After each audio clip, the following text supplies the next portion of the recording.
Tally is an arbitrary precision arithmetic library deployed on Ethereum. Using the Marks factory, we can create a small user-facing application for it in Markdown, a scientific calculator. We will use the Tally smart contract deployed on Ropsten. Let's get to the edit mode.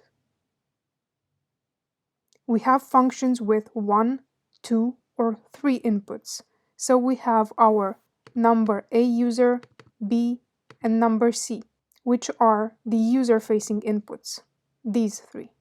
And there is an input component for the answer. We call each of the contract functions with the contract component, which receives the contract name, Tally, as it was introduced in the workspace.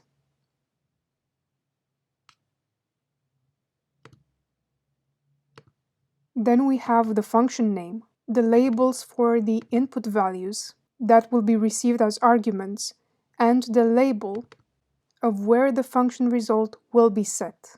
And we are telling the component to hide its own input and output components. So let's look at the input labels, number A and number B. These are defined below. This text component takes the user input and applies the decimal to uint128 array function, because the user is giving the values in a decimal format.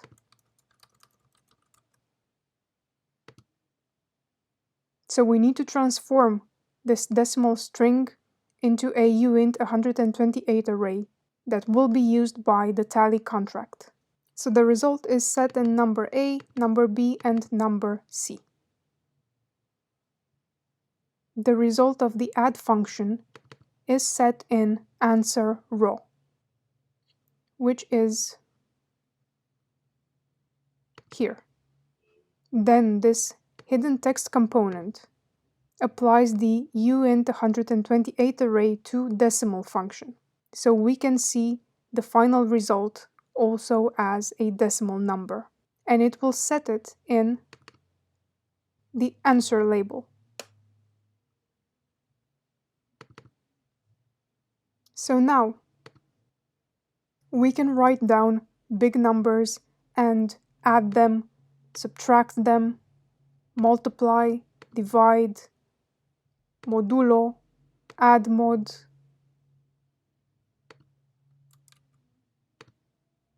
mul mod, absolute, compare A and B and see if A is lower than B, if A is greater than B, if A is equal with B, if A is 0, if A is 1, if it's negative, even, odd.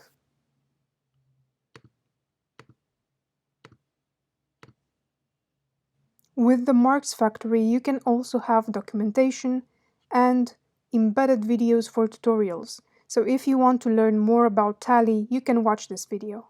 This interface for the scientific calculator is complex enough to show the flexibility of the Marks factory, and more is coming.